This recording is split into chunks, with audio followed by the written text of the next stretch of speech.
Well, welcome back to the Antique Geek Garage. I just filmed this entire intro without hitting record, so here we go again. Um, Today we're just going to be doing maintenance on the Ford Focus ST. This is a fairly new car to me. I'll show you around a little bit. I've had it for just over a week, about 10 days, so it's still getting broken in, but because of that, it's a pretty high mileage vehicle. It's the reason I bought it at the price I bought it. So we're going to do an oil change just to make sure that it has the oil and filter that I would prefer in this vehicle. And that it's up to date and I can mark it down in my notebook. And then on top of that, we have some transmission fluid because previous owner said he had never changed it, and so it's not going to hurt to do it. So we got some of that, just basic maintenance.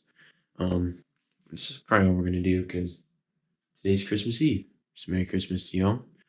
And just a reminder for all of you out there, if you are young and you're trying to buy cars and you're trying to get into driving something fun other than the old Honduki Civic down the road, just put down the distractions and get to work. That's all I can say. I love what I do. I work a very a hard full-time job to make videos because I travel, but that will hopefully change one day. So put in the work now while you're young, so you can enjoy the little things like this. So I'm gonna fire up the heater for a little bit though because it's colder than modern day music. So I kind of want to warm it up in here a little bit. So I'm going to fire that up while I get my tools and everything set up, and I'll throw this on jack stands real quick. Alright, so I'll give you a little bit of a tour of this vehicle now. This is a 2014 Ford Focus ST. I do have the engine cover, it's just off right now. There's a few modifications. Some poser, green air filter. We have a different blow-off valve on the turbo. It is stock exhaust. We got these white wheels. I didn't even look them up, I'm going to be completely honest. I'm not sure if I like them, but they'll stick for now. Did have window tint put on this guy, but that's the only modification I have done. We got the cob access port with a flash tune on her. We do have, this is an ST1, but we do have an aftermarket head unit. We are packing 169,901 miles. This is a very high mileage vehicle. I mean, the inside though is clean. This car's been very well taken care of. It actually has 2 trophies that came with it from 2 car shows. Apparently it's went to 2 kind of local car shows back in the day and won those 2 trophies. So that's pretty cool. It's a beautiful beast. We're gonna try to keep her around for a while. Out of the 5 vehicles I currently have right now, this is the only one with a stock exhaust. It's quiet. So we're going to leave it that way because I drive a lot of loud stuff. And I kind of like the quiet, I'm not going to lie. So doing this this oil change is standard stuff. I'm not going to really show you how to do an oil change. Hopefully, or I'll give you some pointers anyway. The ST does take 5W30. This is a mistake I made. I accidentally bought 5W20. So we got 5W30 today. And then I think it's 5.6 quarts total. I think. We'll double check that. We'll start with 5 and then we'll see where we go from there. And then, major tip of advice, put the date and miles on your oil filter. It's amazing how many people don't do that. But it really does help because if you don't write it down, or if you forget to write it down, you pop up under there, you know when it's done. And if I sell this car, I hope I don't, but if I did, then the next person knows, hey, he changed oil on this day with this many miles. It just verifies my statement so I can write it down and tell them. So, standard oil change, plug and filter from the bottom. So, I'm going to crawl underneath this bad boy, drain the oil, put some fresh oil in, and then we're going to check out how to change this transmission fluid. Alright, so got that draining. It was 15 millimeter. It was a little bit more tight than I was expecting. So don't forget, you don't need to torque your drain plug bolt to 3000. I'm going to go under, take the filter off once that finishes. And then we will get ready to throw on a new filter and throw in some fresh oil. And then I found the drain and the fill for the transmission. It looks like we are leaking something. I'm guessing transmission fluid, but maybe oil. Let me know what you guys think. I'm going to show you underneath here for a second. So mostly looking down here underneath on the transmission, and it's fairly easy to tell. Something's been leaking for a while. Don't know exactly what, and I check the fluids pretty regularly, and I don't see any noticeable loss. So maybe it was a previous leak. Like this stuff here looks kind of dry, but up here we're looking a little wet. So anyway, filters up here. It's a Delco filter, so I'm pretty happy about that. I typically run brand equivalent, so like for this Ford Motorcraft, or I run a Wix on everything. So that's kind of the way I do it. But I know other people that buy the cheapest one on Rock Auto and been running their whole life and they haven't had issues. But I know people that have had the opposite. So I don't know. That's just my way of doing it. You can do it however you want. That's just my personal recommendation. But I'm gonna finish changing this oil out, and after that we will get on to this transmission. Which, by the way, transmission fill and drain are right there. Here's the drain. You can kind of see the fill. It's right above there.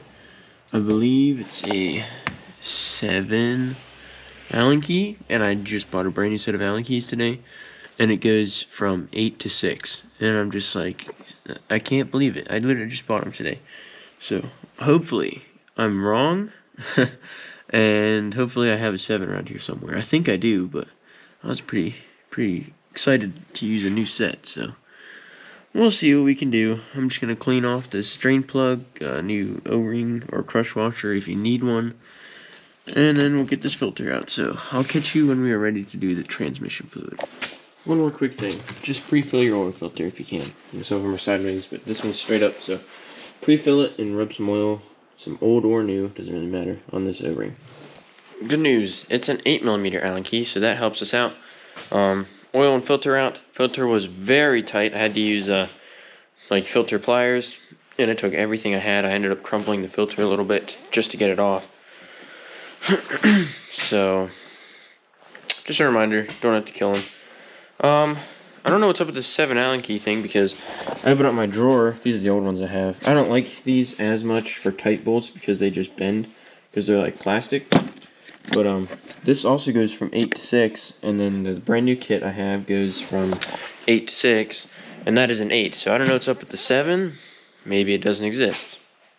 I don't know. I'm not really sure. So I'm gonna just we're gonna crawl under here and drain the fluid. For transmission fluid for this vehicle, I did a lot of looking around, and they all point to the same direction. Multi DCTF by Matsuel. So I bought 2 quarts. I think it takes 1.6 or 1.7. I don't remember. A little bit extra just in case, and also just because you can't buy 1.6 quarts. It's a good job on the manufacturer part. So got this. You're also gonna need a I call them fluid transfer pump or siphon tool.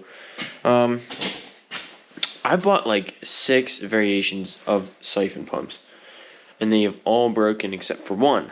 And the one that hasn't broken is one that's like you would screw into a lid for gear oil and hand pump it like soap, kind of. That is the only one I've ever owned that did not break. I've owned countless ones, kind of like this doodad right here, and they work literally one time, and that's it. So I have really bad luck with these things, and it's probably because I buy the cheapest ones every time. But I did it again, bought another cheap one. We're going to see if this one lasts. I never bought one from Hyper Tough. Maybe they'll be better than all the other cheap ones I've tried. So we'll see if it'll probably work today, but we'll see if it works next time I have to use it. So just be ready for that. They suck. So I don't know if it's a good idea to buy an expensive one, because it seems like every one I've tried, they break. Anyway, that is good to get us underneath the car, so I'm gonna grab this pan and we'll crawl under. Alright, so the lighting down here is kind of terrible, but I don't have my rechargeable light with me, so we're just gonna have to work with it. I think I'm gonna actually move the jack stand that's sitting right here, because that's about where we're gonna be draining.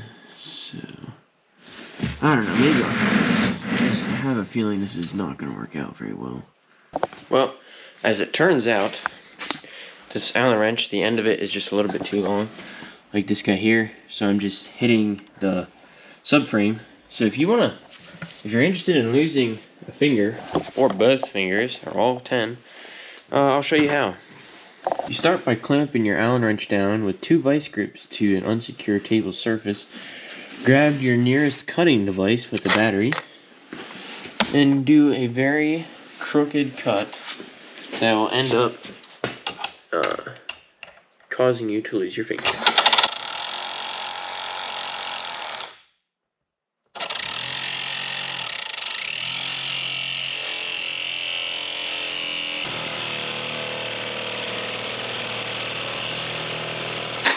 Brand new blade.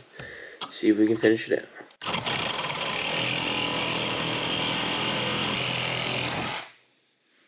Alright. So much for my brand new Allen keys. Grab your nearest soft drink. Let that puppy cool down.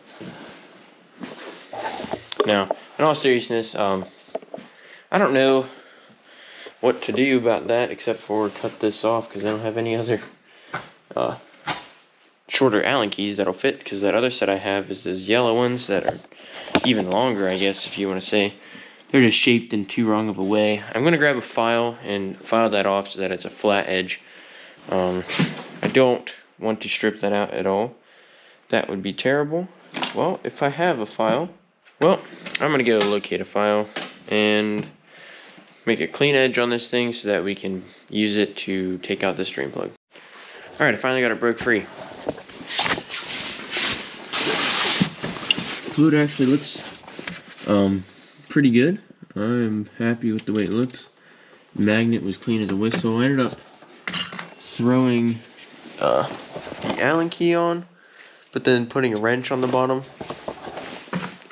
This wrench to be specific, so that I could do this kind of deal. Almost bent. I legitimately almost broke that wrench. So it's pretty tight. I'm gonna finish letting this drain, and then I'm gonna figure out getting this vehicle level, because you kind of want your car to be level if you're gonna be checking and adding fluids so that it's not off or not measured properly. So I'm gonna see about leveling this car, and I'm just gonna siphon it up into the top bolt, and it's the same process. Put everything back in. So I'll catch you guys once we get all that changed, and we'll fire it up and see if it runs and drives any better. So I'm over here trying to get this wheel off so I can run a ratchet with an Allen key to this top guy, because it's pretty tight and even harder to get to. Granted, this is the Harbor Freight brand. I really like this stuff because it's so cheap. This is their brushless half-inch impact. It's not bad. I'm not even kidding you. It's a good impact. On the highest torque setting of 3, we cannot break these 3 lug nuts free.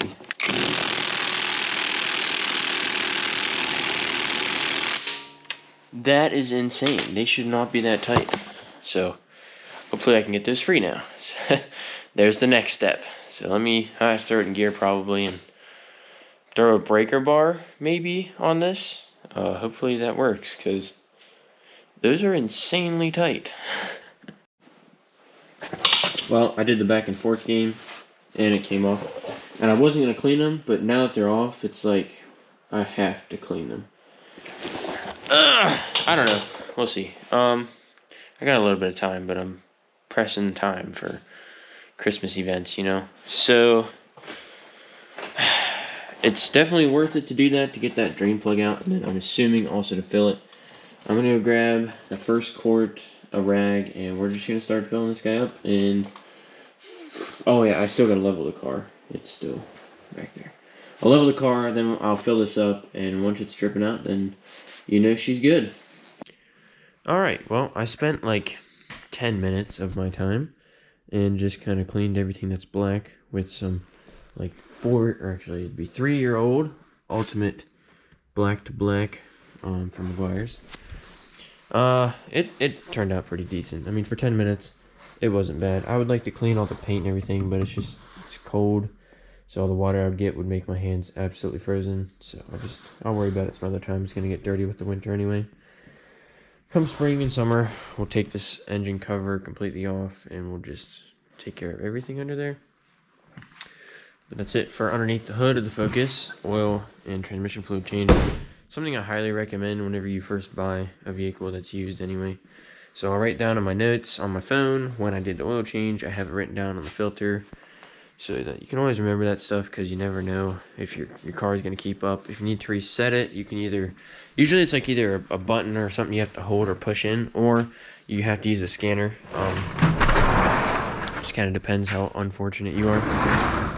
I got pretty lucky. Most vehicles I have, you can reset them yourself, but I think it's the Cobalt I need a scanner for, so be ready for that stuff. But this is the end of the beginning of the Focus ST. We will hopefully take care of more things, maybe add on a few more mods. It's pretty quick, and I want this to be reliable because it's the only quiet car I have, so we're not going to go crazy. But the Cobalt SS that I purchased, that car, we're just going to send it to the moon. E85 tune, bigger 80-pound injectors is coming for it, a stage 3 kit from ZZ Performance, as well as a tune.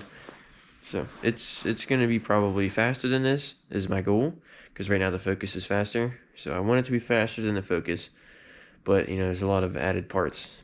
But that's it for this. Enjoy your Christmas, y'all. And I'm going to get back to enjoying the holiday season with my refreshed vehicle. Thanks for watching. I wish I could have done more, but that's what we got. So I'll see you guys in the future. One last thing, because I'm impatient. This right here is the Cobalt. 2007, there's the Camaro crying for help. This is a 2007 Chevy Cobalt.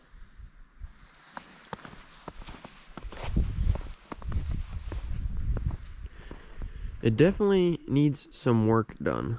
Don't get me wrong, but it has a few fun mods, and it's pretty fun to drive. So that's going to be coming next. For one last time, I'm wishing y'all and your families a Merry Christmas. Remember the reason we celebrate it. And I will be catching all of y'all on the next video, hopefully soon, here on the Antique Geek Garage.